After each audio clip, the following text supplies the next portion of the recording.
Season 4 of Angel is brought to you by LinkedIn. You already know LinkedIn is the world's largest professional network. It's also a better way to find great talent. Go to linkedin.com/angel and get a $50 credit towards your first job post. Assure is the leading provider of special purpose vehicles and fund administration. With over 5,000 completed transactions and $2.5 billion under administration, Angel listeners can get 20% off their first SPV at assure.co/angel. And Zeus Living gives you a place to come home to. For trips of 30 days or more, stay with Zeus for beautiful, thoughtfully furnished housing. Go to ZeusLiving.com/angel for $200 off your first booking.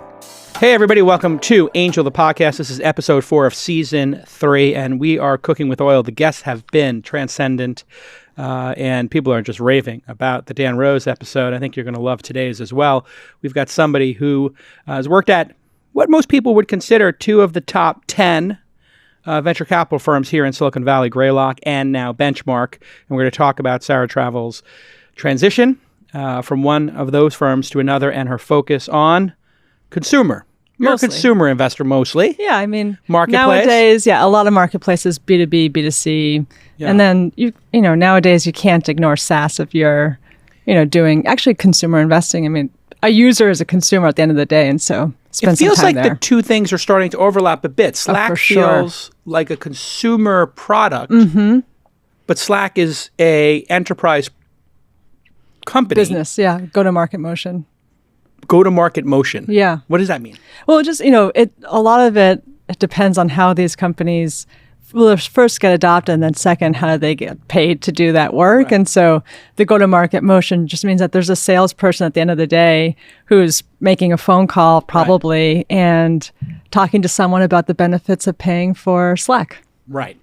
And it starts typically without a salesperson. People just sign up. Yes. And then at some point, 10, 50 users, they get a phone call I or an think- upsell? Yep.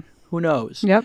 But that was the first company, I think, that grew like a consumer company while having the revenue model of enterprise. Is that accurate? Or can you think of another one that did that?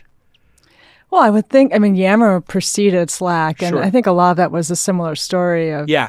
the kind of bottoms-up adoption. And look, Slack isn't the only one. Dropbox did that go-to-market motion Dropbox would be too. actually the one that makes sense. But did they ever really go enterprise? Did it ever work for them? I don't remember how many years ago, probably 2 or 3 years ago, they hired a real head of sales, like a kind of Power. the person that you'd expect to make those big phone calls and get those big contracts. And so they went real into it. And I think to have done a really good job executing on that. And when you look at marketplaces, let's start there. Why are VCs obsessed with marketplaces? Obviously, our mutual friend, or your colleague, my friend, Bill Gurley, who I think you work pretty closely with. Yes. Was he the one who recruited you? It's a team effort. That's the stock bench. It's so Marc true. thing. I could not. Who made the first phone call and said, hey? That was Peter. Oh, really? Yeah. Really? Yeah. And how does that go? Hey, we're the Yankees. You're kind of on the Mets or, whatever it is. Yep. Like, hey, Greylock's a good firm. But anybody in the industry would say Benchmark's a better firm than Greylock. You're not going to say that. I will. They have better performance. They're very different Undeniable. firms. They're structurally very different. How so? Well, one of them, Greylock has taken the approach that most venture firms have done right now, which is they've pursued a bigger fund, a platform team. They probably had the best talent team in the Valley when I was there with Jeff Markowitz and Dan Portillo, and then an amazing marketing partner, associates, principals, senior partners, junior partners. But it's a way of scaling what they do. Yeah. And Benchmark, we've taken the approach of not scaling what we do because we don't believe it scales. Right. To do early stage venture investing. And Benchmark was very intentionally built. And we've had Andy Radcliffe on the podcast 3 times, 4 times now. Yeah. One of the most loved guests on the podcast. And they set up that specific firm to be equal. Yes. So if you come in and you've got 5 years experience and Bill's got 20 and Andy's got 30, whatever it is, everybody gets an equal slice of the pie. Greylock, not like that. Not at all. Right. That's part of the difference. But it's not just a compensation thing, although that's kind of the way you reduce it from the outside is that it is. But what happens, what you feel when you're on the inside is that it's actually the culture of the firm and the organization of the firm, Gotcha. Which makes a really big difference when it comes to both, deciding on new investments and then also supporting the investments that we've already made. So most venture firms have a hierarchy. Mm-hmm. There are senior partners, or there are principals, associates, all this kind of stuff. Benchmark just said, hey, we're going to have, 6 partners? It's 5 right now. 5 partners. Yeah. And everybody has an assistant, maybe? That's right. Kind of old school.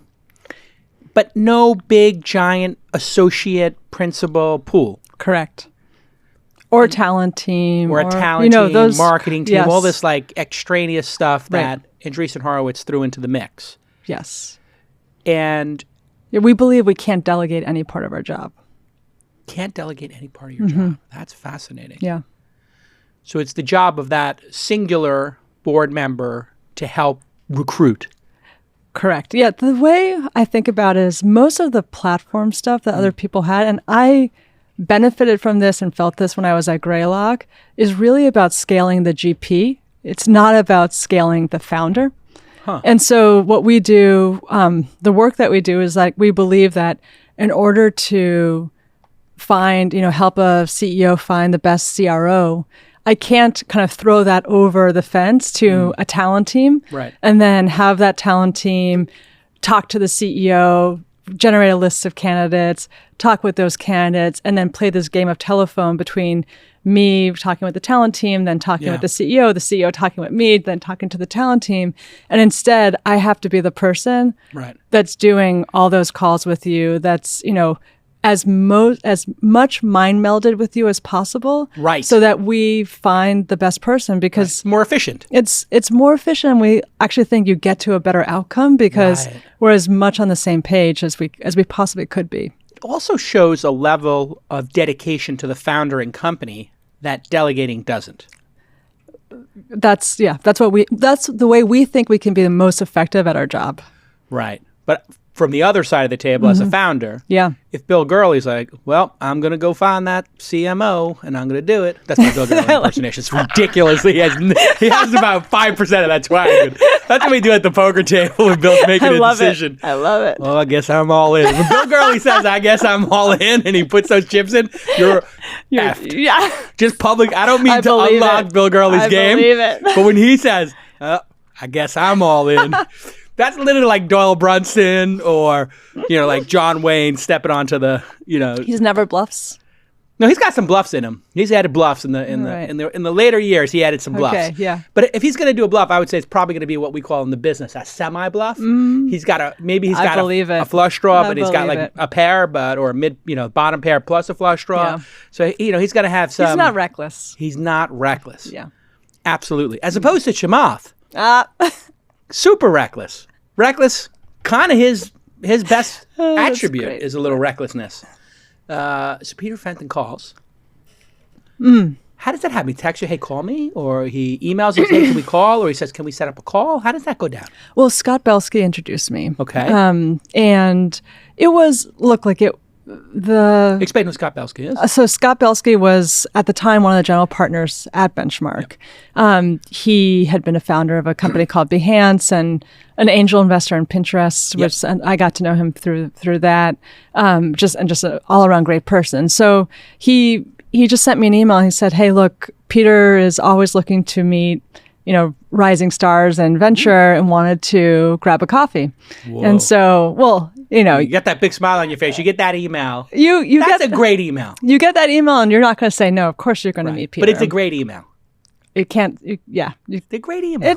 Of course. And when you read that email, do you say they're recruiting me, or do you say they're dipping their toe? What is when you talk to your friends or your spouse or whatever, significant other, or your mom and dad, I don't know who you talk to, you say, I got this email, it's interesting. What do you say? Well, I didn't mention it to anybody at the time because I had been at Greylock for a year. Yeah. I was pretty heads down at Greylock. And so I just kind of saw it as getting to know someone who I can learn from in the industry and then, and just assume but you get that's the idea all. that you're being recruited I for the Yankees. I got the feeling that this was just a getting to know you conversation. Got it. Like maybe this could be getting recruited to the Who Yankees knows? in Yes. 4 years, but maybe not now. That's right. You meet the team One by one. one by one. Yeah. Takes a week or two. Oh no, this is over the course of several months.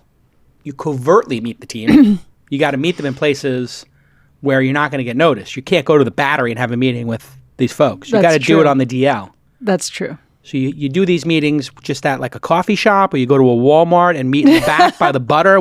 How does one do those covert meetings where you know that if people see you at the Rosewood, you're going to get a phone call from your colleagues or something? How do you do that? Where do those go down? They go down in conspicuous places, but it's not hiding. It doesn't feel like you're hiding. Okay, so it's not like some American CIA. Correct, yeah. Where you're dropping notes to each other in I'll mailboxes. say that when it started to feel like more real was when we did dinners together. Oh. And that's when, that's like, look, for Benchmark, and really for all venture partnerships, like you really are bringing on not just someone how they pick, but it's also a person who becomes part of the culture of your partnership, especially with a small group where each person's personality really does change the culture of the group. Right. And so we had casual dinners to really get to know each other in that context. Wow. And that's when you start to feel like, all right, let's find something a little bit more private.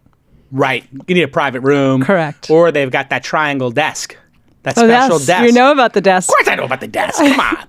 When we get back, we'll talk about... Table. It's a table, not a desk. It's a table. That's true. I'm sorry. It's a table. We'll describe the table when we get back. You should have Peter on and he'll talk. He has a very nice... monologue. Okay, yeah. We try to get Peter on the podcast like 20 times, but I think Peter's been beat up by the press and like it's just I think he's taken a couple shots here or there, and I think just when you start getting beat up in the press a little bit, like what's the upside of coming on a podcast or talking to any press today for people like us? I agree with you on that point. Actually, not relevant to Peter because I've never seen any bad stuff. And I think like Harry Stebbings always talks about how the 2020 that he did, the 20 Minutes VC that he did with Peter is the #1 downloaded Yeah, because podcast. Peter's podcast shy, right? That he doesn't do a lot. Yeah. But the point you made about public figures having conversations, like it just feels like there's so much more to lose for people than to gain by talking to press. Yeah, right. There's a real thing there. There's a negativity in the press right now. There's I think it's Twitter. You think it's attributable to Twitter? Yeah. Because Twitter, it's like first of all, like the character restriction, the way that it's a headline and most people just read that and then and how easy it is to retweet without any nuance. Very tribal. It just creates these flash mobs where people like retweet content without ever reading the actual story. The actual story. They read someone else's take on it, which is always biased. And hot take. Here we go. The hot take, and it creates this like terrible like mob effect that I think it's just really unfair and not the way humans should interact. Should interact. I agree. And my thesis on podcasting and its ascension is for folks like us who are trying to discuss nuanced points. You cannot worry about me misquoting you. Right. I can't misquote you. You can stop this interview at some point and just be like, Jason, I think it's a silly question. Here's how I look at the world. Now, if you were to say, if I was a journalist, Jason, back in the 90s, and I said to you something, and you'd be like, that's a silly question. I mean, I really don't think that that's the right question. Here's how I look at the world. That phrase that I just said, that's on the cutting room floor. And then the next thing you say, or the thing you say that's most provocative is the lead. Right? Yep. And that just devolves the trust between the subjects and the journalists, which is where we are today. It's just completely gone adversarial. When we get back from this quick break, I want to know at the moment where the deal and the actual offer gets passed across the table from Axe Capital to you, right? And Axe slides it over and Wiggs is in the room and Taylor. You watch Billions. That's the best show. The greatest ever. We'll talk about our love of Billions in segment 3. So good. And then actually, surprise for you, Marc Andreessen heard you're on the call, and I know that they tried to recruit you. He's going to just ask a question at the end of the pod when we get back on Angel the Podcast. Hiring the right person is the major unlock for you and your startup. You know this. There are two things that you waste way too much time on. One is hiring people. Two is raising money. You can solve this problem by using LinkedIn Jobs because they screen candidates with all the hard and soft skills you're looking for. This way, you can hire the right person quickly while still running your company. Well, LinkedIn looks beyond just the simple work skills. They put your job in front of qualified candidates who match your business requirements perfectly for things like collaboration or creativity, adaptability. That's how LinkedIn makes sure your job post is seen by the people you want to hire, the right people. You want to get that well-rounded person, not just they have the skill, but they also have those other fluid intelligence-like abilities. It's no wonder that a new hire happens every 8 seconds on LinkedIn. Let me give you an example. We have a company we invested in called Takeoffs.io. They are an AI-enabled building materials marketplace. So what they do is they'll look at a floor plan and then say, oh, this is how much wood you need for the floor. Here's how much sheetrock you need. Here are the screws. Just by doing computer vision on that floor plan. It's a brilliant idea, right? You don't have to do a bunch of material sourcing. Well, they were looking for an AI engineering lead, but they had to have a PhD in computer vision because they're scanning all of these beautiful PDFs. Well, they found somebody on LinkedIn, and that person has now been with Takeoffs.io for over a year, and they have been a game changer for the company, working on many of the most important projects. Examples like this are why people rated LinkedIn Jobs the #1 hiring platform for delivering qualified candidates. You're going to find the right person for your business today. And you're going to do that with LinkedIn Jobs, and you're going to get $50 off, the 50, baby. Just visit linkedin.com/angel. That's right, linkedin.com/angel, and you will get 50 right now from JCal and our friends at LinkedIn. Terms and conditions apply because we're giving you the 50. All right, thanks again, LinkedIn. Let's get back to this amazing episode. All right, we're off to a hot start with Sarah Tavel. She is at Sarah Tavel. I keep saying Travel. It's all God, right. I am sorry. You get that a lot. I do. Sarah Tavel. We both grew up in New York. I know. Interesting. Yeah. I'm a kid from Brooklyn. I'm a Manhattan kid. You're an Upper West Side girl, huh? We could have maybe Lincoln Center. We could have both gotten off some when I went to subway Fordham. system somewhere. Yeah, I went to Fordham at Lincoln Center at night. You went to Stuyvesant. I did. Really hard to get into, but a public school. Yep. Very diverse, very vibrant.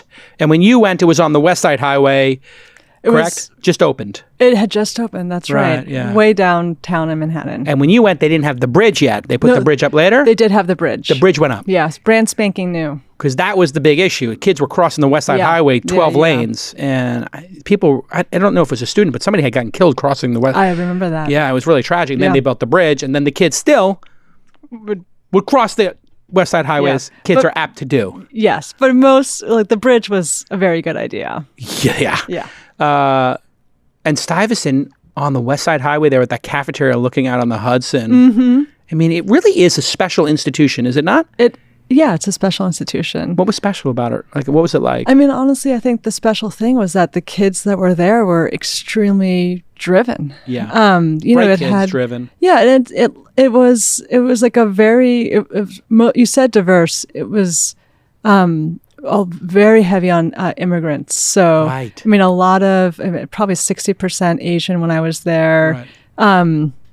A lot of Russian immigrants, a lot of people who it was their shot at a really great education. And I'd say the teachers there were a mix. It's an intense public school where you have 34 kids in a class, 8 classes a day. So it's still public school. Yes. So you have to make your opportunity. Correct. It's not like somebody's going to stop the class and be like, oh, sorry, you're a little bit behind. Let's pause the whole class. No, it was a factory. It was a factory. And I, honestly, by the time I got to college, it had kind of crushed the love of learning out of me, and it took me a couple of years to rediscover that. Yeah, because it's just it is the way that they did it was how much work can someone take, and that was the way that they would separate the the wheat from the chaff. That was the way that they would really figure out who deserved the 95 or whatever, and it was just a very, very competitive school. Yeah, it was very competitive. I remember. I went to Xaverian High School in Brooklyn. And we had some friends who, went to public school in Brooklyn and then wound up in Stuyvesant, but that was the goal. Yes. Where'd you wind up going to college? Harvard. You went to Harvard. Oh my Lord. Undergrad. Undergrad. And then MBA or no? No. Just went to work. Just went to work. I just want to make money. You know what? That's refreshing. That's what I wanted to do. Yeah. I was a kid from Brooklyn, and you know what I wanted? Yep. Money and power. Yeah. You know why? Why? I didn't have it. Nobody had it. Yeah, yeah. Where I came from, nobody had money. Nobody had power. I knew Yeah. one person who had a Mercedes, a doctor. That was I didn't it. care about power. I wanted money. I was a terrible student in college because I just worked. Really? What'd you do? I sold, I did a bunch of things. I sold ads for a lot of publications. Really? I started a house painting company that became a general contracting business. Like, I just did anything I could To make make money. Where did that come from? What did mom and dad do that put that little fire in you? Or did you see like entrepreneurship up close or something? My dad was always a really hard worker. And so you definitely saw that model. And, we were well to do, but there were definitely fights about money that you would, you couldn't help but in my internalize. house, Yeah. I would say 9 of 10 fights my parents had, money. I think that was for us Maybe too. 8 out of 10. The other 2 were my dad having a couple too many drinks. Okay, mine were religion. It was money yeah. and religion. Yeah. Yeah. Absolutely. Yeah. And my parents had a very, very loving marriage. But Right. I remember my dad getting mad at my mom about cereal, and how much it costs. And so What are we doing? There's 365 at Whole Yes, Foods, and exactly. you're buying Captain Crunch. We got What are we the doing? big jumbo ones that would What? go stale. There's Costco. We could go to Costco. You get. I'm turning. My mom would die if she heard this. I am literally. I'm 49 now. I'm older. Yep. You're like 10 years younger than me. What are you, 35? A little bit. Yeah, 10 years younger. I'm 38. You're 38. Yeah. Okay. You look great. You look like Oh, you're you're very 22. kind. I look like I'm 65. I don't know what happened. I look in the mirror. I'm like, wow, I'm literally turning into like the classic dad. Where I'm like, who left the refrigerator open? The Nest has eco mode for a reason. Do you not care about the planet? You got the heat on 72 and the door's open. So I live in that Hillsborough. person. Yeah. It's 70 degrees in Hillsborough. And if somebody puts the air conditioner on to 68 or they put it on to 72 to make it warm, Yeah. I'm like, we're in Hillsborough. We're in Northern California. It's 70 every day. You don't need to touch the thermostat. There's a sweater. That's the thermostat. Yes. You either put the sweater on or you put a T-shirt on. If you're hot, you take off your pants, you put on shorts. That's it. That's how heat works. Yep. It's called clothes. But you got to burn oil. I'm literally going mental. There's something that happens when you have children in a family. Appreciate my dad created. I have 4 siblings. He created an incentive system so that if we turned the lights off and we kept energy costs low, he would split the gain with us. Ooh. So that I was the person. And I we're was- wondering where yes. you became love of entrepreneurship. He gave you a metric. Who would have thought? He gave you like, what do they call it? Like in a startup, we have a key metric. an OKR. He gave you an OKR. Yes, yeah. He's like, here's how your comp What works. compensation Comp for system. 20. Yep. Comp for 1998 is going to be based on Yep. That's exactly electric what bill happened. savings. Yeah, Here yeah. we go. Me, touches thermostat. My dad within 5 miles come running. There he goes. This is the greatest thing, though. I got my revenge. How? The Nest has an app. I open that app up sometimes. Yeah. I see what's going on with this thermostat in the middle of the day. You know what I do? You turn it down. Eco mode, all thermostats. I can do it. Boom. All 3 thermostats are now in eco mode. Go ahead, go change them. Nobody else even logs into the Nest app. I know that. Nobody asked me for the my password. God. And then people are like, what's going on with the heat? It's not working. My wife thinks sometimes that the Nest is just flaky. I'm like, yeah, that Nest, there's bug reports all over the internet. It does that. It's a great idea. I'm so glad you mentioned this. That's what I say. I just say, listen, there's bugs. It sometimes defaults back to eco mode. Yeah. It's using AI. I told Yeah. my wife this. Don't tell her on the show. Don't clip this. Don't tell your aunt. Neither of our parents or our families can watch this episode. So there's a moment where all of these dinners, whatever, 3-4 months in, Yeah. where the actual offer happens. How does that go down? Is it a phone call? Hey, we want to make you a formal offer. Or somebody says, they float it. So what are you thinking, Sarah? How do they actually put the offer on the table? Oh, you're really Email, getting into is it, it- aren't you? I think people are just curious on a mechanical basis how it goes down. I mean, we get there's a courtship, there's a bunch of meetings, there's checking out that the culture fits. Let's assume that's all done.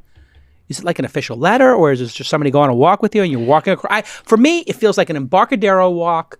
You get somewhere around the ferry building, you hit the blue bottle, you get a little macchiato, Yeah. and then Bill Gurley says, so, what do you think, Sarah? You want to join the team?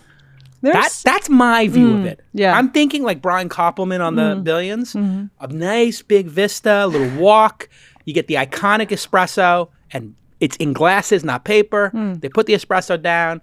You walk away from the blue bottle. So what do you think, Sarah? Cut. Let's go for the promo for next week. How close am I? The way it works, well, first of all, the letter happens way after because the nice thing about an equal partnership is that there's not really a negotiation. It's like 1/5. Yeah, that's essentially what happens. And so it really is this conversation at the end, which, I'll say kind of early on, there was a point at which the one-on-ones had happened. And then there was this point of like, well, this is what this has been about. Like, we want to have a conversation with you about potentially joining Benchmark and just getting to know each other more. Yeah. And at that point, I actually said no. Whoa, what? Well, I was at Greylock. For 12 minutes. Well, Greylock had been really good to me. Right. And I felt like it didn't feel right. I wasn't ready. Yeah. It just didn't feel right. I felt Were you there for a year? I was there by the time I left, it was, a little over a year and a half. But yeah, I mean, you're like old school like me. You want to put in 4 years. Yeah, more than 4 years. When you join a partnership, it's more like a marriage. The expectation was that if things work out for both of us, this is the last job that I'd have. And so there was something that really didn't feel right. And so I actually said no. We walked away. Wow. And then I ended up having a call with Rich Barton, who I had met through Krisaka, actually. Rich Barton had done Glassdoor? He has done a number of companies, Expedia, Zillow, Glassdoor. He's a baller. He's like an operating machine, right? He's so freakishly talented in so many different dimensions. Yeah. It'll make you angry. This is what I hear. Yeah. Hey, producer Nick, lock it down. I know, he's so good. Well, why is he not on the pod? And so what happened then is like he was basically like, look, what do you have to lose? At the very least, it'll make you better at your job.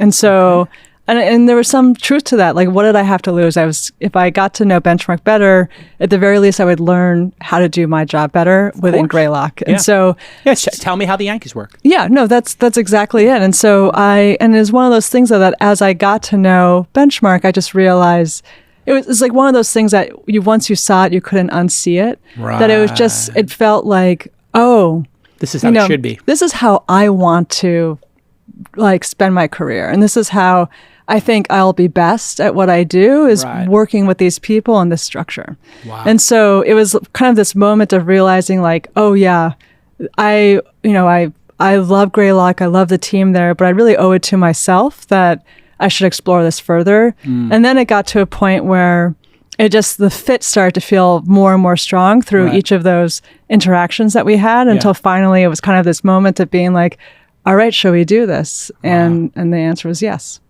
So they just said, should we do this? Basically. Wow. That's how you say it. Should we do this? Yeah, kind of. I mean, they had a much better, Benchmark knows how to close. And they had a much better way of doing it. But really? I'll keep that one. Oh, okay. Yeah. So they basically gave you their top 10 list? Top 10 reasons why. Top 10 Sarah, reasons. Like the Letterman show. Number 10. 1/5. Just. Well, I mean, if you think about it, as a woman in venture, you're the first female partner at Benchmark, is that right? Correct. And you think about this moment in time, I think you look at how much Aileen Lee, how much effort she had to put in over a decade or whatever, and all that work, all that fighting. You look at who was the other partner at Kleiner? Ellen Powell. Oh, yeah. You look at all of the folks who came before you and fought their way through the industry when it maybe wasn't as easy for women and maybe actively hostile or even, in Ellen Powell's case, obviously harassment.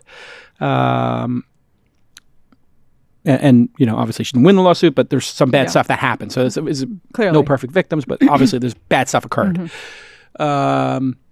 In a way, for me, it's almost like this latest stage of the venture capital firms, the elite ones, finally putting women as equal partners with check writing ability at equal economics. This is an important moment. Is it important? Was that important for you in a way? Did you feel a sense of history or importance as a female in the industry, or did you just think, listen, I'm a great player, that's it? it's not about that.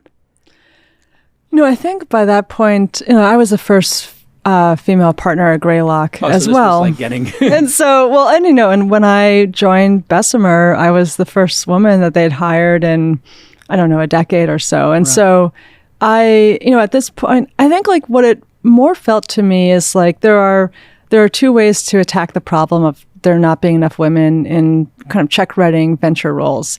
One of them, which is a path that I've chosen, is to try to disrupt the hegemony from the inside. Right. And the other path is what a lot of people have done very, very successfully, Aileen Lee, Kirsten Green, and others, to create separate funds outside of that hegemony and then disrupt from the outside. And I think these two, that's like the combination of both is making a lot of change happen in the industry. Do you feel any sense of I'm the only woman in the room in these situations? I've never been, as a white guy, in my life. I can count on like a small handful of times when I've been not the majority of the room in business. Certainly, as a socially, I've been the minority in the room on a demographic basis, gender basis, race basis. But in business, it very rarely happens to me. Well, when I started at Bessemer, so I was a year out of college, I was new to the investing world, new to the technology world. I had been a philosophy major in college. Oh, really? And I was, I was the youngest, I was the smallest. I was one of 25 and I was the only woman. It was my first experience of being the only woman, and I couldn't not feel it. I felt like 24-1 is 4% of the room being female, and it wasn't dramatic. It was the room itself would be probably, call it 15 people, and there was other rooms. It was all over video, but you would still feel your otherness because it was my first experience. I would say like, I joined Bessemer in 2006. So that was, and there was the number of women VCs I could look to as role models I could count them on one hand, and all of them were on the West Coast. I didn't know any of them. I was in New York at the time. And so like, as my career progressed, it went from being honestly a daily struggle, like something that just felt like I couldn't participate with. I couldn't participate in the culture the way that the other, like my peers were, because I felt my otherness. Right. But it's gotten to a point for me now where, and I think, context is everything too, where I notice it sometimes, certainly, but it's not. It's more often than not, 98% of the time, I don't notice it. And you know what? And I'm assuming this, and you can confirm it for me because I don't want to mansplain this, but I got to think, walking to a room, even at Benchmark, which would be 20% female, which is a lot more than 2% or 4%, as we just discussed, in the room, knowing I am equal economically, then that's got to take the edge off, because everybody is making decisions and everybody's paper is the same. Yeah. Again, it's not about it, I kind of think of these systems as you have compensation, you have the organizational structure, and then you have the culture. And it's those three things that interplay that make you feel, I remember when I started at Greylock, I felt like, okay, I'm the new partner. I really got to build my credibility and like go up, the rungs of a ladder of like what a GP is at Greylock. But when I started at Benchmark, you just from day one feel like an equal. And that's not a compensation thing that creates that, because you don't feel that in the same way. It's the culture of the people, and it's it is the like when I remember that we had to make a decision on something. And it was like having 5 CEOs on the phone at the same time, because there's no one person that makes a decision at Benchmark. It's literally the 5 of us making a decision together, which means that we're terrible at operating Benchmark, and we're all doing what we do because we want to invest, not operate. But it just feels very different. When we get back from this quick break, I want to know how the decision-making process works. If you feel passionately about an investment, you did Hipcamp, I believe? Correct. And we had the founder on the podcast. She was amazing. Yeah. Yeah, she's amazing.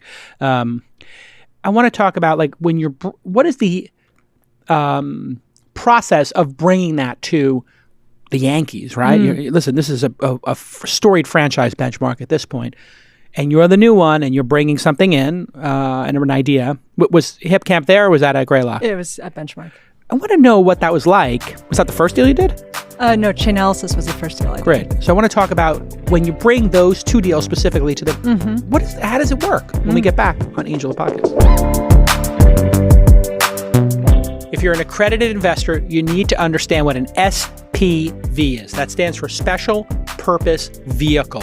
This allows 250 investors to put up to $10 million into a company with only one entity on the cap table. So if you're an angel investor with a bunch of rich friends, you can start your own syndicate powered through an SPV. Here at Launch, we couldn't be more pleased with our partnership with the team at Assure, ASSURE, by the way.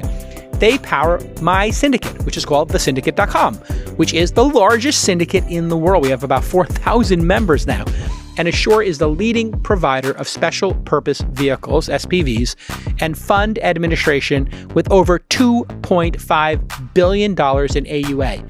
That's asset under administration, and over 5,000 completed transactions. The folks over at Assure have developed an innovative software platform called Glassboard to automate the entire investment experience from entity formation all the way to IPO. It's beautiful, it's slick, and Ashley, who manages my syndicate, loves the interface. Not only do investors love it, but founders love it as well, as it keeps their cap tables nice and clean and simple. So to get 20% off your first special purpose vehicle, again, SPV, that's what I want you to remember, visit assure.co/angel. That's ASSURE.co/angel. In fact, the first time I ever did one of these, an SPV, you know what it was for? Calm.com, the meditation app. And that worked out really well. Yum yum skis. Thanks to Assure for powering my syndicate and for offering this discount to Angel listeners. Okay, let's get back to this amazing episode. Sarah Tavel is here. God, I said travel before, and it's only because I haven't been sleeping at night. I'm with it's you. Not easy. Yeah, you've been up too? Bad one last night. Yeah. 3 o'clock? 2 Yeah. o'clock? Yeah. That was what I was made between 2 and 3. Yeah. I was like, this is getting ridiculous. I'm up all night. This Bloomberg and the debate got me. I know. I got 2 or 3 companies in crises at every given point in time. And I got guests in from out of town. I just got everything going on at once. It's not the job of a venture capitalist. There are some very anxiety-producing moments. Yeah, I always tell people who are thinking of going from operating to venture that you trade stress for anxiety.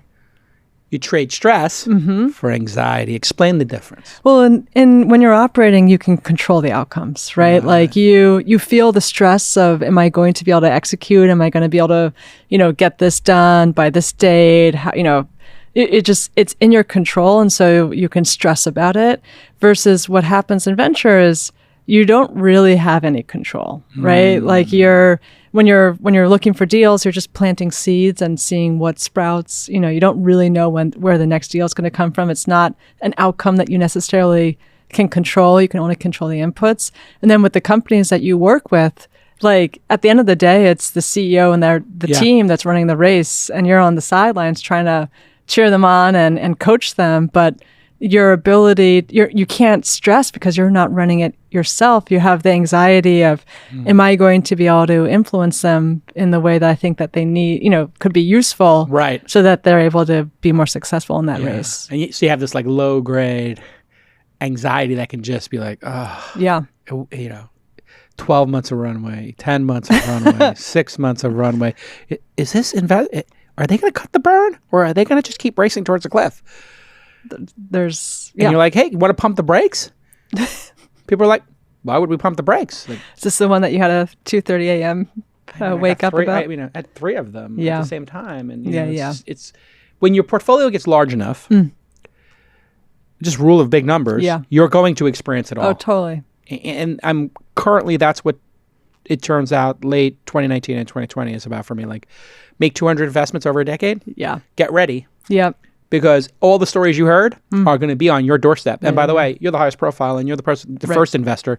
So guess what? Your name is associated most with the company. So it's on you, not the other people who followed on, who aren't on the board or aren't there. Yeah. It's my mom always, like, I'm one of 5, and my mom always says that she's only as happy as her least happy child. And I feel that with companies that, you're always like, if the one that's working, it's working. It's working. And so you don't screw it up. You try to push more, but like at the end of the day, like where your emotional energy ends up going is to the ones that are struggling. And so that's kind of the reality of the job. And it's hard to see that because everybody's like, oh, you're in Uber, you're in Robinhood, you're in Calm, whatever. Like, it's great, and you're like, yeah, those are great. Yeah, they don't need me. These are the ones. They literally don't need me. Like, my phone calls with Travis, for a large period of time were like, just, really?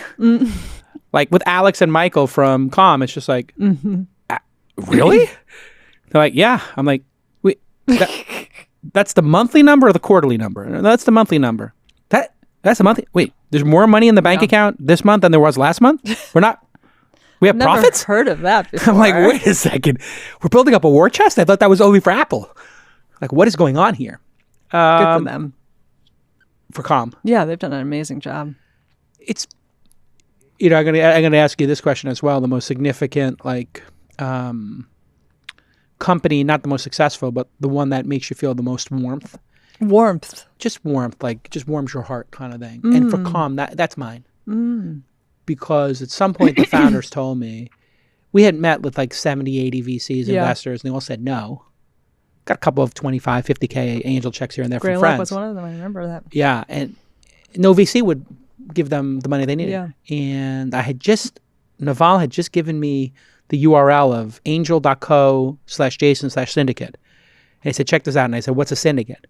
And he said, well, and he explained it to me, like SPV. And I'm like, what's an SPV? Special Purpose Vehicle? How does that work? I was like, all right, well, I'll just tweet it. So I tweeted it, and like 300 people joined my syndicate. Wow. And then I told Alex to come. I was like, I have the syndicate. I'll put 50K in the round from my little $10 million micro fund. That's me and my poker buddies and friends.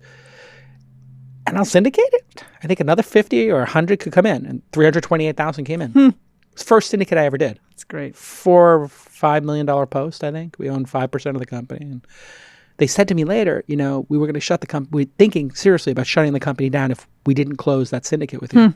And the fact that it overperformed and we got that money was the reason Calm's still here. That's awesome. I don't know if that's true. Yeah.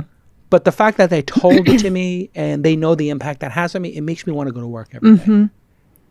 You have one of those? Sure. Yeah. I mean, the warmth. I'm not choosing it because it was the highest profile one, but I feel that with Pinterest. I mean, when I was, we did the Series A for Pinterest when I was at Bessemer.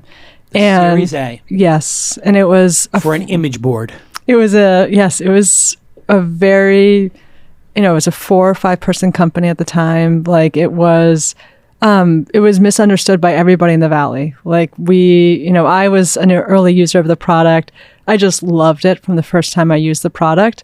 And I loved it so much. And I just was watching it on, Alexa Tracker, which was this, it was a website at the time. Yeah. And just saw it keep on going up and keep on going up. And I just realized like, this is the one. And I thought it was the most competitive deal ever. Like, I just assumed that it was multiple term sheets. And, I went on to, we invested in the Series A, and then I ended up joining the company because I was so excited about it. And at my going away party, Ben confessed that we were the only term sheet. Wow. And it was kind of a similar story where it's just like they had gone up and down Sand Hill Road. That's it's a possibility. Who knows? Like I'm sure they would have found something somewhere, but it may not be where it is today. It was. Yeah. I'll put it this way, which is that it was an important moment for the company at that time. Right. Very important. Yeah. And this is the time where you're the only woman in the room at Bessemer, as we talked about before. And this is a product that is primarily used by women. Correct? Correct. 70%? At the time, it was even more so. Yeah. And because it's now become such an SEO juggernaut that so many people are winding up on it, that there's men winding up on it, but maybe not going direct traffic. I wonder if the direct traffic still is 80% women. Probably in that range. Know.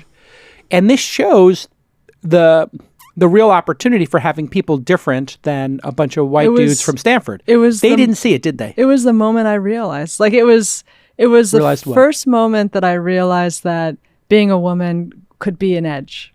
Because like in venture, you're always looking for your own unfair advantage. Yes. And your unfair advantage can come from the operating experience you had where you really understand a space. It can come from just diving deep and mapping out a space and understanding like all the players. It can come from just years and years of experience, or it can come from kind of your own experiences and who you are. And Pinterest was a product that none of the men got. I mean, Jeremy Levine at Bessemer did get it. Like, I think he, I don't know if he got the product, but he got the metrics, which were the retention there was undeniable. real. It was undeniable. I mean, it was super. There was 30,000 registered users at the time. It was super early. Right. But like, it was the utilization per user, the was number of pins they did, the number of boards they created, and the repeat usage. But everywhere else, like, it was one of those things where people just thought it was going to be a real niche site. Tell me about the fight to get it funded. Did you have to fight extraordinarily hard, or did they say, okay, you're this enthusiastic, let's do it? No, it was, I was lucky because I was working with Jeremy Levine. And so he, at that point, I mean, he'd already done, I think, LinkedIn and Yelp. And so he had the standing. Yeah. And so user generate content. It was powerful. And that was actually the thesis, which was that we had at Bessemer a lot of success with user generated sites, Yelp, LinkedIn, and social commerce was one of those spaces where we had also done a bunch of companies in the commerce space, diapers.com, which became Quidsi, which got acquired by Walmart, Mark Lowry, and just really believed that, there was going to be an opportunity for a company that was the intersection of UGC and commerce, and was looking for what that would be. And that's when, I came across Pinterest. I was on the board of this company called This Next at the time. Oh, yeah. In LA, Gordon Gould. And we would have these discussions like, Pinterest is doing pretty good too. And it was really the same idea. There were like 5 or 6 social I remember commerce. The Fancy, Supply, this Next, like there were a bunch. And they really had this fascinating moment because they were UGC. All of a sudden you had this flow through traffic coming from Google to the landing pages. And then if the landing pages had any kind of monetization on them, a Google ad that then took you to, a search ad, you all of a sudden were starting to monetize at this $25 to $50 CPM or RPM, whatever you were doing. And it was like, wait, there's something here. Yeah. But they actually came up with their own, the sponsored pin. Yeah. When did they come up with that idea? And when your partners and when you were analyzing the Pinterest investment, this was an era of don't worry about making money, let's just get to scale, correct? That's right, correct. When did the discussion, because this has poisoned the mind of a lot of founders, I believe, is that they're like, you don't have to worry about making money. Is that true? You don't have to worry about just worry about getting a lot of users? What's the truth in that? And do people over-index on that? Did they know what they were going to do as the model? Did they have the idea that it would be sponsored pins in the beginning? For the earliest days that I can remember, it was just obvious. I mean, you had what Pinterest was the intersection of kind of 2 big companies, Google with like the discovery intent, search intent, and they had that first native ad unit, which was the sponsored links. Right. And it made, like, the wonderful thing about sponsored links is that they actually made the search results better. Right. Because they're super high quality. Like, it's only going to be a high quality company with a high quality landing page that's going to spend money to have that be like not going to be a spammer. That's correct. And it's like conversion rates take into account. So it creates a great experience. And so it always felt like, number one, there was going to be something like that for us at Pinterest where we would have a native ad unit that was going to be a sponsored pin that was actually going to create a better experience for the users than not having it. Right. And then at the same time, we had an engagement model that was more like Facebook, where we had people coming in and spending a lot of time on Pinterest in the same way that they'd spend a lot of time on Facebook, but no one spends time on Google. It's a very transactional system. And so we felt like we had that intersection that would create a really big opportunity. That's fascinating because Google, if they do their job correct, they get you off of Google very fast. Correct. And you don't come back. If you come back, it means they failed. Right. At this point, Google has started to try to own the user more and more. Right. And the actual, when you do a search, they give you the answer. You have to scroll down like 16 pages, it feels like, to get to the first link. It's so brutal. I mean, I think this is going to be their undoing with the Justice Department. It's already happening in Europe, which is if any regulator, this is a message to regulators, I can tell you how to stop Google. I'm sorry, Sundar. If you want to understand how to stop Google, all you have to do is record. I'm looking into the camera here so you can make this into a clip. Record 1,000 users doing a Google search, randomly selected. Record their screen. After they do 10 searches, then ask them, of the 10 links they picked, which ones were paid and which ones were not. They will not know. I would say 10 to 30% of users actually know if they clicked on an ad or not. Yeah. In other words, 70 or 80% of the commerce going on Google are users who are confused and don't know they clicked on an ad. And that is the mobile experience on Google. If you do a mobile search, forget about the web. The web, they're kind of put the little tiny ad chiclet, but they are, Google is, and I'll say it right here, and you don't have to say this because I know that you maybe want to have a relationship with them in the future, but I don't care. My brand is to not care. They are deceiving users at a scale that's never happened in advertising before. Is my theory right or wrong? Is there? Do I have? thought you said you weren't going to ask me. Okay, I'm sorry. Does my theory? Have you heard my theory before in the back halls of conferences, and other people are afraid to say it publicly? Have you heard it come up before that Google is deceiving users at a mass scale, and that most users don't know they're clicking on ads? I don't think I've ever heard that particular argument. What you do hear, and you can't help but see it, is the fact that they just have this privileged position in their own search results. Right. And so anybody else like that can participate in it just becomes pushed down more and more. And so it's not necessarily the best thing for the user either, because I would much rather see a Yelp, review and than the fakaka. Then like whatever, Google local, and it's like there's 4 reviews, Right. and you're like, there's 4,000 reviews on Yelp. You tried to buy Yelp, Marissa. You lowballed them. You insulted Jeremy. You didn't get it. And now you created this fight for life. Like, they could have just been generous and let Yelp have a business and not push them down to the 7th or 8th click. That was some hardcore gangster stuff when they started with what they did with Yelp. I think that was where they kind of opened themselves up to this massive criticism. When we get back from the final break, I want to talk about the 2 first deals you did. Sure. At Benchmark. That was my teaser for the last one. But you told me about your time at Pinterest, which I also want to go deeper on. So we got to go deeper on Pinterest. Okay. We got to maybe finish up a little of the Google and maybe antitrust at the end of what should happen with these big companies, because we all are faced with this with our portfolios. And then your first 2 deals into the partnership at Benchmark, where you're an equal partner on the Yankees' top 3 firm. You, Sarah, are now 1/5 of one of the top 3 firms in the world already. I mean, what a career when we get back on Angel.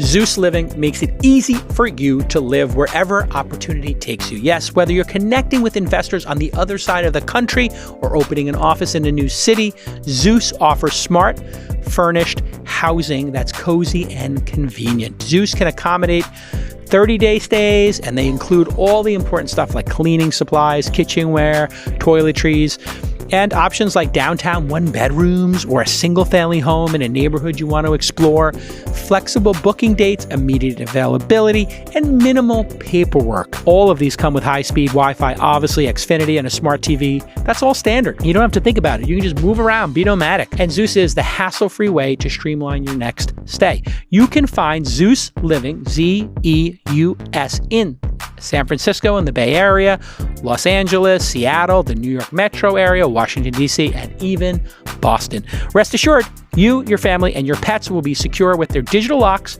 and 24/7 on-the-ground support. For a limited time, Zeus is offering $200 off your first booking for Angel Podcast listeners. Wow, that's very generous. Get the $200, not $100, not a $50, $200 by going to ZeusLiving.com/angel. That's $200 right now on JCal and Zeus.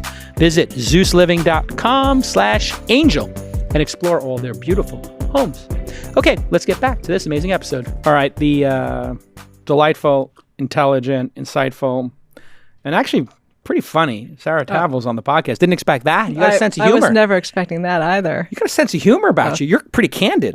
Now I know why they brought you in. You're candid. When you it's a blessing or a curse, I'm not quite sure yet. I think once in a while, your candidness as New Yorkers can get taken the wrong way here on the West Coast, correct? Yes, You've had this experience where you're yeah. like, whoa, that was candid. But then somewhere in the 5th or 10th year being out here, you just know. Yeah. Keep it in 4th gear. Keep it in 3rd gear.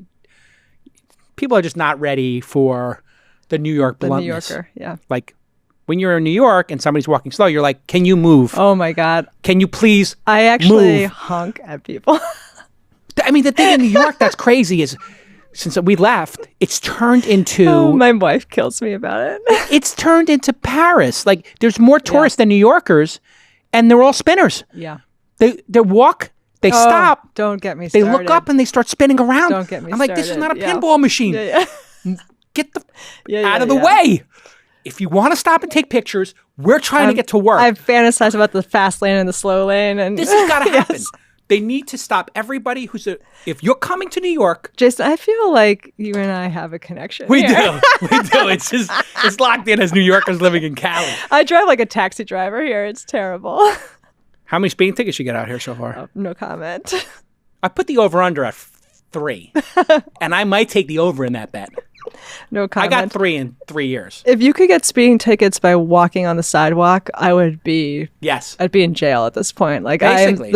I just You got to always, zigzag. Yeah. And then also this idea that like there's no cars coming and we're And going to these sit here people on the stop. corner. I know. I mean, what's the point of that? I actually got in trouble. A police car pulled me over when I did that once. For jaywalking. Yeah, he Whoop, whoop. I crossed because there was no cars coming, and it That's your right. Seemed like safe to You're me. You're taking the risk. And he You're right. literally ran up to me and stopped me In San Francisco? in the Tenderloin. Okay, And you're like, bruh, I know. they're selling, those guys, there's crack in his hand right now. That person's handing meth to an individual, and that person has a needle in their neck shooting up heroin. And you're pulling me over? I was shocked. And I just said, "Thank you, officer." And he's like, "I'm just worried about your safety." I was like, thank you, officer. See, but that's you're also a New Yorker because you understand how to interface with the police. "Oh yeah." It's just say there's like 2 or 3 things you say to a cop. Yes, officer. No, officer. Thank you, officer. Yes. That's it. Yes. You say those 3 words over and over again. The interaction is going to be very short. 4 to 5 times, it's a warning. Yep. It's when you say like, "Why are you singling me out?" It's like, okay, it's on now. Yeah. Exactly. Now it's on. Like you walked across the street against the red light in front of me, and then you gave me bunk. Like, okay, well now we're going to have to. This is no longer stop and frisk. Oh this my God. is. I was waiting for a ticket, but thankfully he didn't give me one. I was hoping. I had this happen to me in Santa Monica, where they're very serious about it, and they do have a little bit more edge about it because they will give you a ticket. Yeah. Because people do get killed, and there's a lot of car traffic, and people do get killed, sadly, or hit. And they also didn't have any crime at the time there, so the cops had nothing to do. So that was their broken window. Hey, when we left. I really want to get into Hipcamp and the pitch on that one because I know the company well. But Chainalysis. Yeah. That was the first one. This is a crypto one? It is a crypto one. I am shocked that you did a crypto investment. When did you do that one? I did it, October 2018. Okay, so we're coming out of the ICO madness. No, it was during the ICO madness. Oh, wait, yeah, that's peak. I'm sorry, I thought you meant 2019. Yeah. So you're in peak ICO madness. Yes. We all know those ICOs as investors were giant frauds. Crazy. And you take your first deal, put it on the triangular table. Yes. And you say, I got it. Yeah. I'm here. I made it. I'm on the Yankees. I want to bunt. I'm doing a crypto investment. Here we go. Like, this is a non-traditional first investment. You could have gone with something safe. Hey, I did Pinterest. Here's my next UGC. What is I had a thesis. Chainalysis? Yeah, let's hear it. Thesis. So the thesis was, one of my partners, like when I started at Benchmark, one of the wonderful things about a smaller partnership is that you don't have to choose a lane. Like, it's not that, I'm like the consumer social person at Benchmark. There's 5 people and we're covering an entire soccer field. And so you take more space. And so I decided I was going to spend more time digging in on the space. And I had kind of an intellectual curiosity around crypto. I'd gotten involved with it when I was at Greylock, and I was digging in. And then this was, I was reading anything I could, speaking to people, and then the ICO stuff started to take off. And it was like everybody was going towards, investing in ICOs. It was a huge, huge thing. But it was honestly confusing to me because as I looked at what was happening, it felt like everybody was making these investments in infrastructure with this belief that if they built it, the use cases would come. And there was, a lot of very highfalutin talk about what the use cases would be if we had the underlying infrastructure. But, one of my partners, Matt Kohler, talks about how our job as investors isn't to predict the future, it's to see the present clearly. And so when I was looking around at how people were using crypto, what I really saw was a few use cases, which is number one, it was store of value, which was largely Bitcoin at the time. Store of value seems to be like your country is exploding. Yep. You don't want to be in Venezuela dollars. Yeah. My mom's from Argentina, and Bitcoin was a real thing in Argentina. And so I understood that use case. Inflation was crazy. Like, this is an asset that actually should be deflationary. You can't buy dollars. You can't buy dollars. You can't get money out of the country. There's real problems. I mean, in Argentina, amongst many. Yeah. The second was actually fundraising, which is what was happening on Ethereum and what was creating the ICO craze. It was too good at raising money. That's exactly. But so it was so good they were breaking securities law. There was a lot of that. Let's be honest. All of ICOs were securities offerings. 98%. I don't know one that 99.9%. It's incredibly frustrating to me as an angel investor who runs a syndicate to watch these local. You would say Ethereum was Ethereum was one of the first, essentially an ICO, right? And it was like a real utility token. Yeah. Explain to people? So this is your second use case. Yeah. Well, you have money store, and then you have raising money. Yeah, and then the third was criminal activity, which kind of relates to the second. Yes, and the first. I mean, so what was the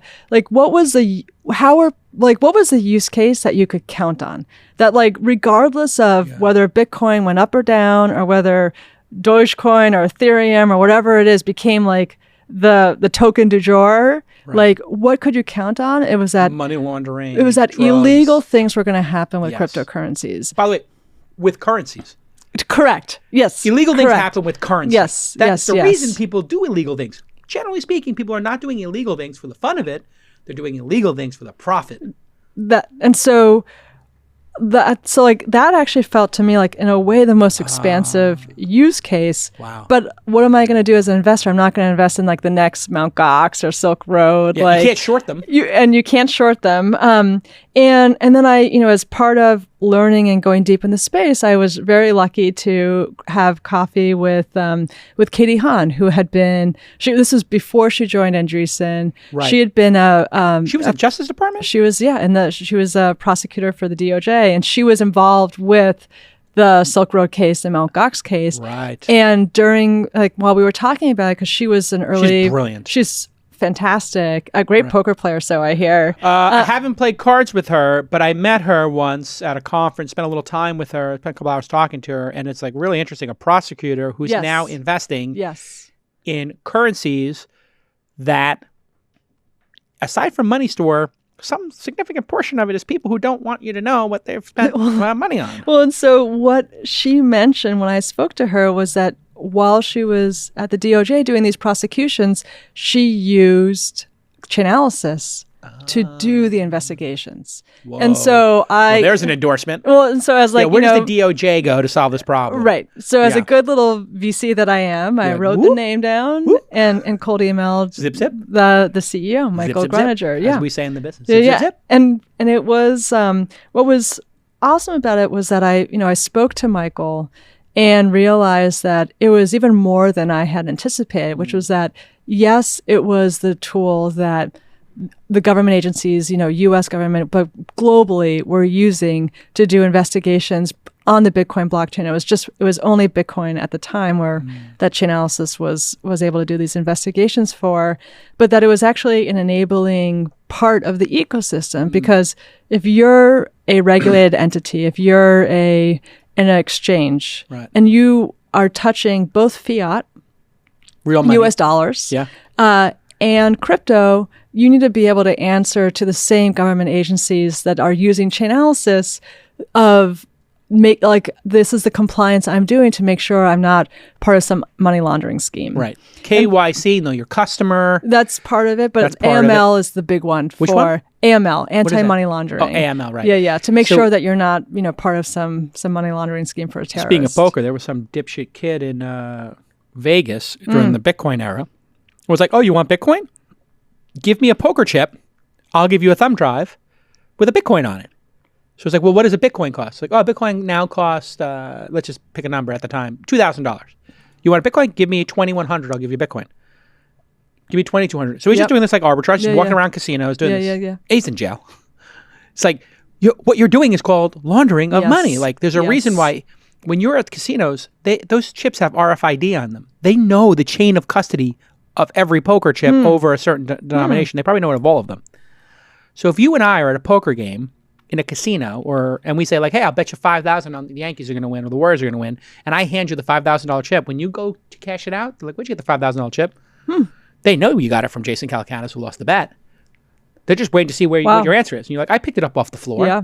And they're like, yeah, no, you got to go get that person and bring them here. Yeah. AML is one of these things that it's part of businesses that you would never guess. Like, Airbnb had to worry about money laundering, because people would create fake locations and then pay as if they were a traveler to the host, and they would just use that to launder money. And so there's all these companies have to be aware of it and have the ability to do the compliance to make sure that they're not a victim of it or being used to do it, and that they can, do the work to not just be, to do the investigations if they get contacted by a government agency, but to catch them also. Right. Crazy. And so Chainalysis was using this and creating a data moat really around all the analytics that they were doing on the Bitcoin blockchain. And they were kind of a classic software business where they were doing a few $1 million of annualized revenue, had only raised $1.5 million or so. Yum, yum. And that was, yum, yum. That was, and so it was, as we say in the business. And so it was a little bit like this is, it's real. I called it, actually, Michael once, he thought this was so funny. I call it a meat and potatoes company in crypto because at the end of the day, it's a vertical SaaS company. Yeah. It just happens to be in crypto. When you look at crypto, do you think there's an Amazon that's going to come out of this? Is a Google or an Uber going to come out of it? You would say Bitcoin already is the Amazon. What an incredible success story. Right. Highly manipulated. That's my theory. Oh, there's definitely massive manipulation. There's been a lot of manipulation. I think Chainalysis actually published a report on that recently. They call it painting the tape. It's a fascinating concept that came out of. It's a term that. Brian Koppelman should definitely make a Billions episode out of this. Painting the tape was a technique where people would take a stock that didn't have a lot of volume. Yeah. And let's say you and I own a bunch of the stock. We then get a bunch of brokerage accounts and we start trading between each other. So we're losing 5% or 2% on the trades, whatever. We're paying a VIG to somebody. But with Bitcoin, you can do this without paying that much of a VIG if you're doing peer-to-peer transfer, right? Now there's volume. Oh, volume's increasing. Volume's increasing. Maybe it's going up just a little bit, but people go, oh, wow, there's a lot of volume here. And when people look at the cryptos after like XR, when you look at that coin market cap and you look at the volume, that volume is fugazi. There's no way that's true. It can't be. No, a lot of it's exchanges trading with themselves. And so consumers are like, oh, $10 billion traded in crypto today? It's like, really? You really think there was 10? That's a big number. Yeah. There's not $10 billion in crypto. So if you paint the tape and you tick it up a little bit, and then a phenomenon happens that it went up 3% a day. So you and I paint the tape. We're the original Bitcoin owners at 10 cents or 5 cents. We just start painting the tape, and we're, chopping up the, raising costs. We do this with, millions of accounts, potentially tens of thousands of accounts. Wallets can be created in some programmatic way with software. Tape gets painted. All these people watching the news, you plan a couple news stories, it's going up 3% a day, 3% There was compounded. A lot of this. Is in 35 days, we're going to double. Yeah. There were a lot of Telegram groups that were doing basically what you articulate. I mean, pump. They called them pump and dumps. Yeah. Pump. Literally, I went into those Telegram groups and it was pump was the name of the group. I know. You spent some time there too? I remember those. Yeah, of course. And it's like, we're all going to buy this coin on Sunday. Yep. But remember, we're not selling until Saturday. I'm like, the person who created this group has already bought their coins. By the way, dipshits. Like, whoever created this group is selling their coins to you as part of the pump. And we'll see who the bag holder is. There was a lot of that. So I like that approach. That's a good one. Yeah. Any pushback from we were talking before how a partnership works? No, do you need consensus? Can somebody block each other, or are there no rules officially? Well, so we do vote, and there is kind of the idea that I think it's like, I don't know if it's average or number of people. It's generally it's probably average. Like, and I say probably because, like, honestly, we've never, while I've been at Benchmark, like the way we think about it is like a company comes in to present and we have a conversation about the company. It's a very truth-seeking conversation, and it's not a conversation where I'm like defending the company or selling the company.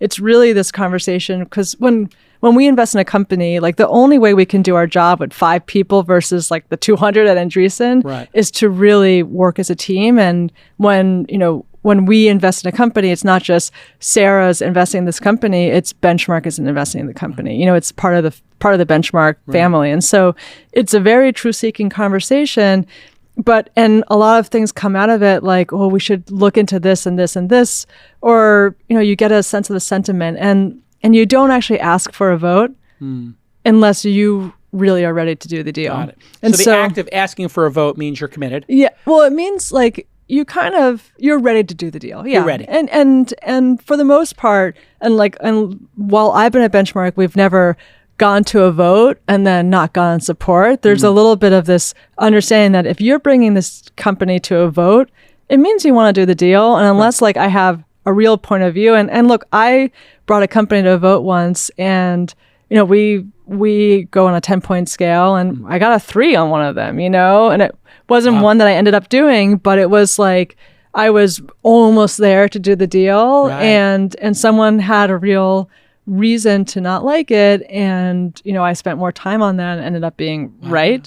But is it anonymous when they do the score? No. You just put it out there. Does everybody do 3, 2, 1 and turn over? No, we'd write it on a sheet of paper and give it to the person. Wow. Yeah. And the person just reads it. Because you don't want anybody to influence. That's what I was thinking. It's very. This is why when I do voting at our events or whatever, I hate having people go first, because I watch people change their votes because they're like, a groupthink hits in. But the best companies, aren't they polarizing? That's, Is that true or not? I don't know. At Benchmark, well, I'll say this. At Greylock, we would talk about that a lot, actually, that some of the best investments were polarizing. Facebook is one of the more famous examples where David Z got a note from one of the more senior partners that this investment was going to ruin the firm. It was like that type of really $3 million going to ruin the firm. And even Airbnb, which Reed did, was on one hand it was an obviously incredible company. I mean, clear network effects, growing really quickly, a marketplace, like the type of business that Reed like salivates over, live for. Yeah. And on the other hand, it was, I think, 5% ownership. And so all the time, as VCs, we're talking about we want to get a real ownership stake to be worth the time. And so there was some polarity on that point. But for the most part, like the belief is that if a company is great, there's going to be at least one other strong advocate for that company. That's what we believed at Greylock. And I think that's by and large pretty true. I mean, there's certainly exceptions. Why are people obsessed with ownership percentage in RU? Well, we really are, and the reason is there's a couple different reasons, but number one is like for Benchmark, like again, we have zero leverage in our system. Like we're not a firm where people are taking on 20 boards because there's just no fucking way we could do that, right? Like there's nobody to whom I can say, do this, Right. help this person find the CRO or do the analysis, kind of dig into the financials for me. Like we are doing all the work ourselves. And so we're not able to scale ourselves. And that means that each time we make an investment, we have to make that investment really count, right? And we make it count because we're doing a lot of work on it, and hopefully that has a real positive benefit to the company itself. But we also make sure that we're, able to buy as much of the company as we can when we invest, because we actually have a small fund, and so we don't tend to be the group that's then doubling down each round after that. It's really about that, first investment, and then pro rata from there. Well, we don't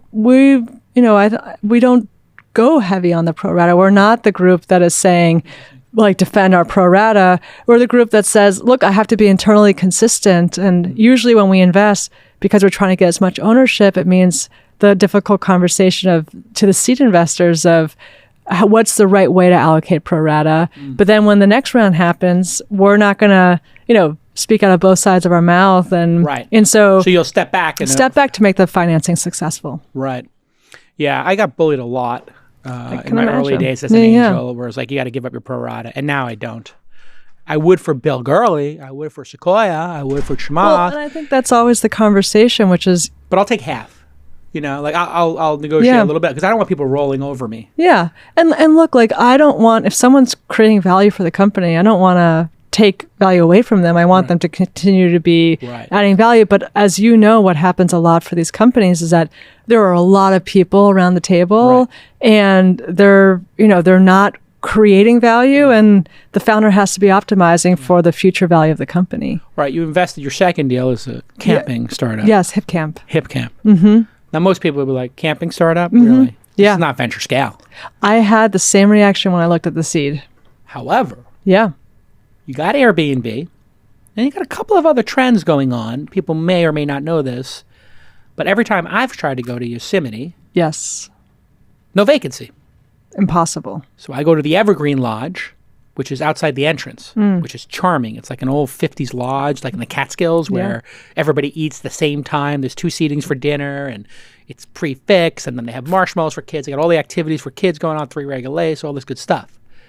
I like that better. Yeah. But to get into Half Dome or into the valley and stay there, I think you have to book a year, I was told, or something, or 6 months. So there's something going on that people want to get back to nature. That's exactly it. Is that it? Oh, that's a huge part of it. What was your thesis on this? I mean, the thesis, so look, I had the same reaction when I met Alyssa for the seed. I met her at Greylock. And I was super impressed by her. But I had a similar reaction to what you articulated, which is that it's I don't know, does it feel big? It doesn't, camping, it's just a niche audience. And there was something that was starting to work, but it was still incredibly early, and she hadn't really figured out how to acquire supply. She had maybe a handful of hosts, but it wasn't a machine yet. And so there was a little bit for me of the combination of not really knowing how to acquire supply, which, as you know, for marketplaces is a really, 90% of the time, the first step is to aggregate supply, that it just didn't feel like she had totally figured that out. And I didn't have conviction on the magnitude of the opportunity. And so I passed. And what ended up happening is we stayed in touch. I spent a lot of time, I led product at Pinterest for the discovery team. And so we would end up doing some product sessions, and digging in together. So how can I be helpful, and being helpful even though you don't have equity yet? That's, People, the new VC brags and how can I be helpful? All this anti or mocking VC Twitter, which I'm interested in your position on. I love it. I love it. You love it? It's so great. Of course. Why is everybody blocking these? I'm watching Naval's blocking, Alexis is blocking. I think I just watch everybody block them, and I'm like, do you guys not have a sense of humor? They're breaking your chops. Exactly. You're wearing a fleece vest, drinking $7 coffee. My favorite one right now is the VCs congratulating themselves. It's so great. Just 3 claps. And I'm trying to link bait them with my tweets. And so I tweeted. Just automatically retweet they won't you. They won't. And this is my big existential problem: is I'm so laughable in my own behavior that I'm not parable. You can't parody me. I'm uncancelable. Are you the Trump of venture? That's what Kara Swisher's trying to do, and I'm like, please don't do that because I'm not a horrible human being. I actually care and I go to work, and I like to think I'm smart. Maybe I think it's Tyverson, but I'm not an idiot. But maybe, okay, maybe. Tremendous portfolio, okay. A couple of unicorns, 6, 7. Stop counting, okay. But how can I be helpful? Which is parodied. Is actually it's so like it's a genuine thing. It's a real thing. Yeah, you want to be helpful. Yeah, because it feels good to be helpful. You wouldn't be in this business if you didn't want to be helpful. Yeah, it's a service-based business. Yes, yeah, exactly. All right. So since it's so you pitched everybody. So how did you get past? Well, you know what happened. It was funny. Like what we do when we have a company that you're spending time in is we pass the ball to one of the other partners. You have another partner, and usually you figure out who's the partner who's the best fit to like help you figure out whether we should make the investment or not. And I had been spending time with Alyssa, and you could tell that something was really starting to work. Like she had cracked the code on acquiring supply. Oh, okay. Huge. Supply is very important in a marketplace. And then the classic thing of a marketplace, which is that if you unlock supply, demand follows. Right. And that was exactly what was happening, is that she was unlocking supply and you would just see the correlation, you know, the economics. And supply in this case was a landowner. Correct. Because she was on the pod. I forgot which episode. I'll get the number right now, but oh, no, actually, I do know. It's episode 959. Alyssa Ravazio. Mm-hmm. She's dynamic. Seriously. I was taken by her. Yeah. I was like, this is a killer founder. Yeah. She's very compelling. Self-possessed. That's the word, right? Like self-possessed. Yeah. I think I've been really focused on that word because I think I heard Michael, what's the author's name who did Big Short? Michael Lewis. Somebody asked Michael Lewis, like, what do all your subjects have in common? And I think he said self-possessed. Interesting. They have this like sense of who they are. You're not going to like knock them out of their seat. Yeah. If you criticize them or whatever, they're just they know what they're doing. They know where they're going. They know why they're doing what they're doing. They got like a sort of samurai Jedi like confidence to them. Yeah. Like a good Jedi is not like, I don't know what I'm going to do next week. It's like, well, I'm a Jedi. I know exactly what I'm doing next week. I'm going to be a Jedi. That's what I do. But unlocking the supply. Yeah. So she was unlocking the supply. Demand was following. Correct.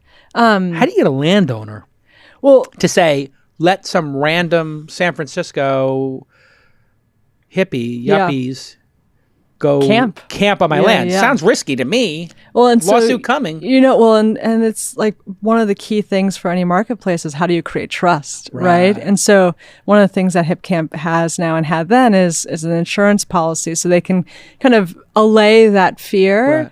And there's a culture with Hipcampers where it's leave it better than you kind of found it, Right. And so leave only take memories, leave footprints. Oh, I like that. Yeah, that's what we were told as Boy Scouts. Like you take. You were a Boy Scout? Of course I was. Yeah. From New York? What people don't understand is when you're a city kid. Yeah. They want to get you out of the city. I totally get that. So we would go up to 10 Mile River Camp. Jewish kids would go to Catskills, right? Mm-hmm. I don't know if you're Jewish. I'm Jewish. Yeah. Never went to the Catskills. So. Well, you said your dad would argue about religion. I'm just thinking like, well, so he's either Catholic or Jewish, because those are the two people who are arguing. Yes. Yeah. Well, and so I'll the other thing that I realized with Hipcamp, just kind of back to the conversation on how big could this get, was twofold, which is one, I realized that one of the things that was special that was happening was that, it was progressing from just campers to glampers. Because landowners, huge change. And landowners were investing in their land.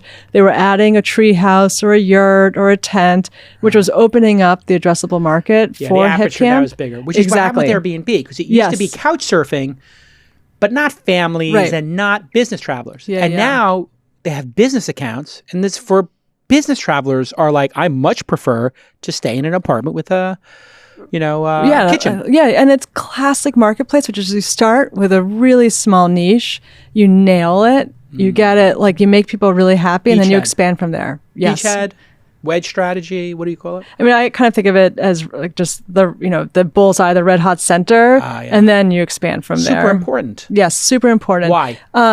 Because that's the only way to build liquidity in a marketplace is What does it mean, liquidity? For people who haven't heard that term. Most people, like, I kind of call it the Dilbert version, which is it's just the efficiency with which you match a buyer and a seller. Got it. The way I think of it, I call it the hippie version, is like just the happiness that both the buyers and sellers have when they transact. And I think about it as happiness, not just efficiency, because it's more than just how efficient the match is and do you have the right supply. It's about the product. You know, it's about the policies you use. Like, how do you delight a user and make it? How did you unpack that and learn that? Did you operate an Airbnb, or how did you get that, the happiness and the joy between the two parties? Because I'm operating an Airbnb for the last 6 months. Yeah. And we do a text message to people when they're coming in. Yeah. And in the text message, we remind them, no parties, 10 people, there's a security camera, quiet time at 10, all this stuff. If you want to have a party or a photo shoot or anything like that, there's a separate price. Yes. You can request a quote for that. And we do it for that reason, because we had a party. And people denied they knew that. So we started making it really explicit. But we also started putting in my picks: best ice cream, best ramen, best delivery on Uber Eats, best delivery on Postmates. And we would give them these things and then say best activities. Half Moon Bay, you know, here's how to go to the Presidio, here's Pacifica, here's all kinds of things you do. People started taking our suggestions and then writing us back on the SMS. Then we would tell them, hey, thanks for staying. And we also left a gift basket out, which nobody does. Yep. And then we started getting crazy reviews. Yeah. Then the trust happens. You get the reviews. Now the place books like crazy. We just got a very famous NBA player who wants to stay at the place for 3 months or whatever. I was like, well, that's interesting. Yeah. No, it's absolutely... And it's about that joy. I like operating it. Forget about the finances. I just like being a host. Yeah. It's fun. I mean, and I just was reflecting, I guess, on why, like, you look at GOAT, like the shoe company, the shoe marketplace. Like, you guys invested in that? No, I wish there's we GOAT didn't. and then there's StockX. Yes, we had StockX on the pod. Oh, cool. GOAT hasn't come on. No GOAT. Have we tried GOAT, or we just? We got to work on it. They have a great story. Why no GOAT? What's up with GOAT? What are they? Someone's protesting? getting in trouble right now. GOAT ghosted JCal?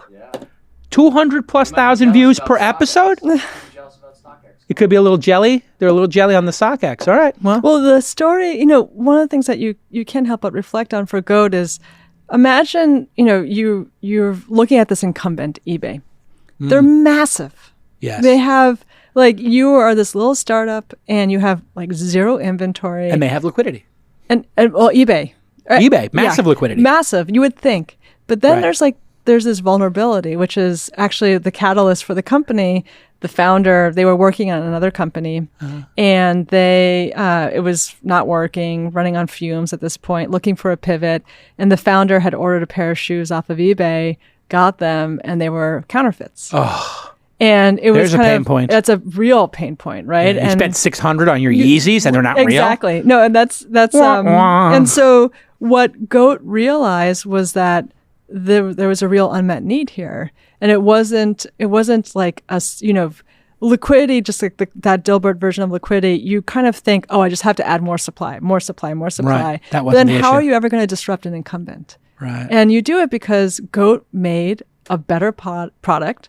Like, there's all these things you can do. If you're looking for that pair of Yeezys and they don't have your size, you leave a notification, like set a reminder or a notification if they get it. And just the data normalization, because you're doing one vertical, you have complete data on the category, which, like eBay's, they might have complete data of eBay Motors because there's a lot at stake, but they're not going into shoes. Yeah. The taxonomy, how to do the search, and taxonomy, then of course, better word. And then the most important thing, which is that kind of assurance of authenticity. And so that is, you kind of have to, like, and I'm a product person, like, that's just who I am. And so you can't help but think more expansively and realize that there's something about the happiness and how happy someone is. Like, and that's why part of what you want to do with a marketplace when you're starting is you want to really, really focus, because it's a classic, like, if you try to make everybody happy, you'll make no one happy. Exactly. Right? You gotta go deep. Yeah. All right. And sorry, so then just to loop back to Hipcamp, I introduced Bill to it, and he was basically like, well, if you don't do this, I will, type thing. Oh, that's a great reaction. And that's, you know, that's as good as it gets. And look, like, I was leaning in, like, I wanted to do it, but then to have that confirmation that there was, you know, and it's kind of back to the gray lock, like, if you don't get at least one other person to be as enthusiastic as you are, then you might be standing alone. It was a good sign. All right. Listen, I've kept you for a long time. You can follow Sarah Tavel, Tavel, on the Twitter. You active on the Twitter?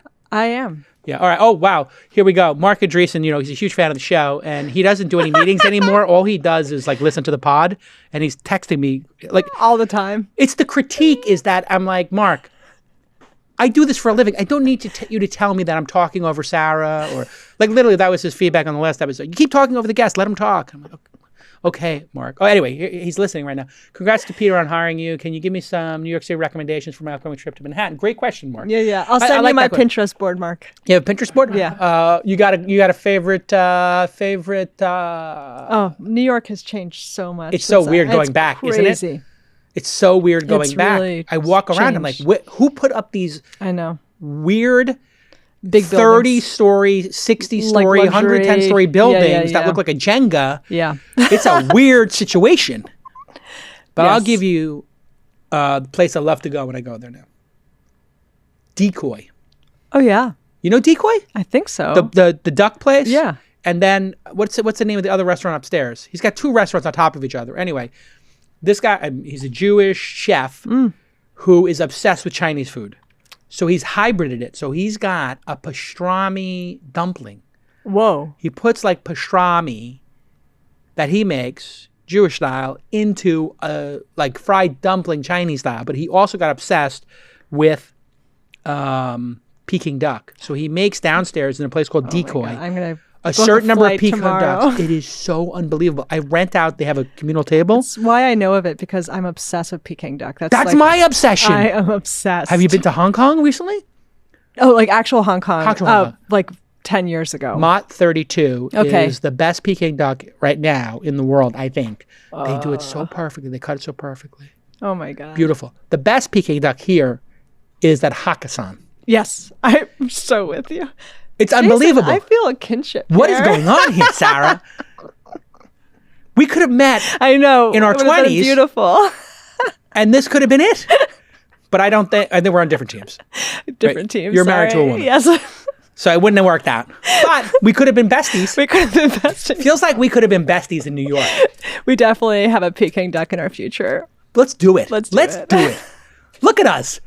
It's the best. Look at us. Yeah. Who would have thought it? Not me. Not me. This is you know that Paul Rudd clip? The viral clip? No. There's a viral clip of Yeah. Paul Rudd Okay. on a show called Hot Wings. And all they do on this Hot Wings show is eat wings.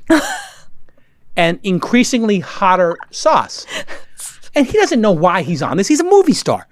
And he's on a YouTube show about eating my hot God. wings. And he goes, at one point, the guy's like, look at us. And he's like, yeah, look at us. He's like, who'd have thought it? And Paul Rudd just looks at him and goes, not me. And it's just the greatest. Roll the clip of Paul Rudd. All right, listen, Sarah, you crushed it. Thanks for coming on the pod. Continued success. I really would like to get a little slice of Hipcamp. If you do another round. All right. Appreciate that. Can you just put a good word for me with Alyssa? I'm talking I just want maybe 500K, maybe 750. Just let me sneak in to get a little slice on the B. I'll have to send this to Alyssa and make the ask. I'm asking Alyssa right now on the pod. Give me a slice. I'll go. And I tell you what, when you hit your next milestone, we'll do an episode of the pod. I'll offer a podcast episode to get an idea. I like the barter. We'll barter right Yeah. now. Let's horse trade. We'll do an episode, me, you, her, Peking duck from a yurt. Oh. I'll get the Peking duck from Hakkasan. I'll have them ride it up to the yurt. The three of us do You know whatever. how to play to your audience. Absolutely. Yeah, I'll you get on do. that cap table. I'll You get on a do. benchmark cap table. Let's do it. All right, we'll see you all next time on Angel. Dude, you crushed it. Well done. That was hilarious.